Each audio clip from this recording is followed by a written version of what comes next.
So ayan na sila guys. Sila Madam, sila Diva, sila Gwen. Ang dami doon. Pumunta si Diva, ginang si Diva. Pasukot lang tayo, kalakaw naman ni. Kalakaw na ko, ina si Diva. Hi, kuya.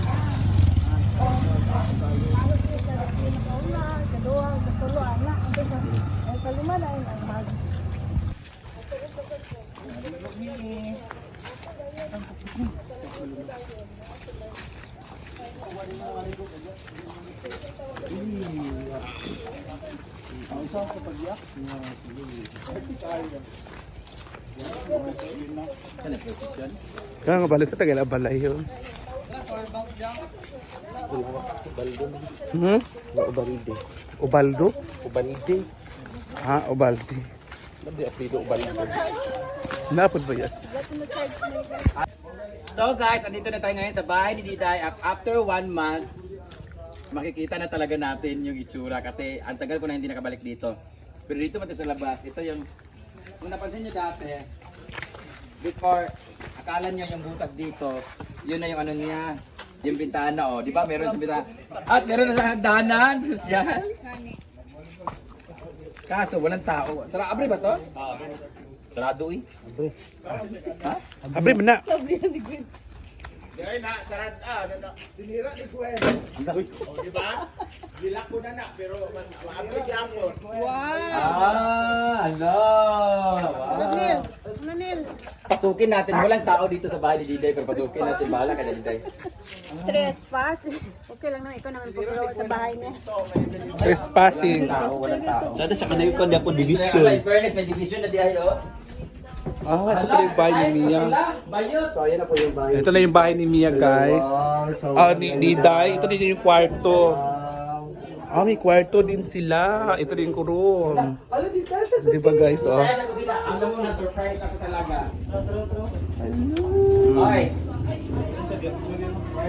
Nila bago, may bago nila nga tiles. Wala yung suga diya, ipasiga po na yung suga ng sweet kayo mo diya. May nakatiles sa pala. Labong ka yung tiles niya. Guys, nagulat ako. Ay bang sira-sira dito nila, bulok-bulok dito. Sabi ko, bakit ba laging ano? Bakit ang tagal-tagal naman matapos ang tindahan, bahay mo dito? Bakit kaya pala ang tagal. Kaya pala dugay kaayo guys, meron pala sila mga tiles na nangyari dito. Kaya pala dako kaya kung bayro nun to sa hardware, waa mo. Ilang, ito na lang kwan. Ilang kwan. Sorry, kaya pala sabi ko, Ilang sink. sabi ko, bakit, di ba ito yung in-order? Sabi ko, may diniliver na sink sa bahay. Sabi ko, nito, Hindi naman pwede hindi naman sila nagsabi na magaganito sila na mag-sink. May bago silang sink. Pero nagulat ako, naka-tiles pala, nilubos-lubos pala nila. Ang taray ni Diday, naka-tiles at ang bongga na nagkanilang cement ng bahay, di ba? Ginoo ko, na-surprise. Ako ang na-surprise guys dito sa kanilang ano. Pero in fairness, at least natapos yung bahay nila. So tapos naman na siguro to, wala na mabayaran, di ba? Man na magsasapan. Wala na, tapos na siguro. Tapos na kayo. So ito na yung bahay nila. Ayan, na may malaki na silang tira ng pantaray. O, di ba? Kayo na talaga. Ba si Diday kaya? Pati yung labuhan nila, o, din pa. Ano. Meron na silang, ang tawag nito? Outdoor door. Ha? Exit door. Bayo, taga-blinds na rin sila, guys. Social sila, guys, taga-blinds. At meron silang kwarto dito. Katilang blinds ha. Ito yung kwarto nila dito guys. Wala pa silang kama dito guys. Pero soon magkakaroon sila ng kama. Kaya naman pala ang tagal-tagal matapos. Ginoo. Bakit ang tagal natapos ang bahay nila? Kay Pudoy, ang bilis lang matapos ang bahay ni Pudoy. Yun pala. Naka-tiles pala sila. Ano pala sobrang tiles? Oh. Ha? Kapag sobrang Diba? tiles. Anyway, so pupunta natin ngayon sa bahay ni Pudoy. So picture-picture muna kami dito. Hi! So dito na kami ngayon sa bahay ni Pudoy. Si Lolo, bagong lang bantay. Lolo. Ay na umuwi ni Lolo, bigla nang sumunod. Ano kayo Susan? Dito tayo. Na-erase sila ni Diday guys. Meron silang simento na ano. Kayo kahoy lang.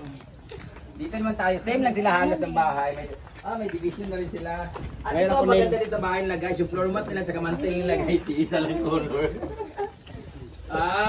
Ito na yung asang kwarto ninyo. Ayaw lang mo dire, ayaw. Pareho lang din sila ng bahay.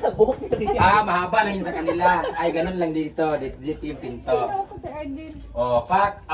Wala lang silang tiles pero semento ng kanilang lababo. Anong nakaangat pa ni mong kuan? Wala pa na human. Wala pa naman? Oo. Hindi pa natapos ang kanilang kuan guys. Pero tingnan nyo guys. Oh, pak. Nakasemento na sila. Ito kanilang bahay. At yung CR nila guys, wala na dito. Nandun yung CR nila. Bayat! Social na kanilang CR. Oh. Ano wala ka na kasi Wala, di na ba yung tiles? CR, di ba te? Di pa gali kayo. Di ba rin yung CR? Oo. Ibalin na nilang CR, nanadin nilang CR guys, oh. Ang taray! So sayang, ang sabi niya yung space daan eh. Iwan ko. Buti na mga bulak-bulak na, kasi adam guda. Buti na waiting shed, oh. For dili, may pagdali sila magkuhan, dirty kitchen. Para dili siya ga Ha? sa sulod. Dili, manggod kaya ganun, ibalin nilang bangag doon dito, ha? Hindi lang mo sang. Gino ko. So yan na yung bahay nila ni Puday guys. Ito yung CR nila guys. So, may CR talaga sila. Sila Pudoy. So ayan. Frame na lang ng metana yung tulang nila guys. Meron naman silang metal cladding pero okay na yung dito nila. So thank you so much RLC Hardware. Fully paid na ako pero may mga kinuha na naman ako doon para sa pagpagawa ng mga arko doon at mga backdrop sa Ikaw po, ang kalagi susa. So, ito yung balay nila ni Podoy. Thank you so much RLC Hardware and thank you so much kay Uncle Bobong Ermita, Auntie Bibing Ermita. Get well soon. Pray for your fast recovery. Thank you so much sa pagpautang ng mga kahoy at sa mga semento. At sa lahat ng mga materyales. So congratulations Ate Susan and Podoy and Diday. Dahil tapos na kanilang bahay. Yay! Natapos na rin sa wakas. Bagong taon, bago na kanilang bahay. So... Nagwakwak sa likod. Uy, imong sin, sige tayo. So, tapos na ang kanilang bahay guys. Maraming salamat for always watching guys. Dahil dyan, natapos ang kanilang bahay. Maraming salamat and see you in our next project. Bye-bye! Picture, relax sa Sunday. Picture tali dito. Alin na mo? So uwian na. So tapos na kami mag-vlog doon sa bahay ni Mia na ngayon ay ang nakatira ay si Ambisyosong Kano. Sa ending. Sa ending. Sa video. Ang ending sa video, kung gusto niyo bang pumaldo, nasa comment section ang link. So tapos na rin kami mag-vlog doon sa bahay ni Pudoy at ni Diday.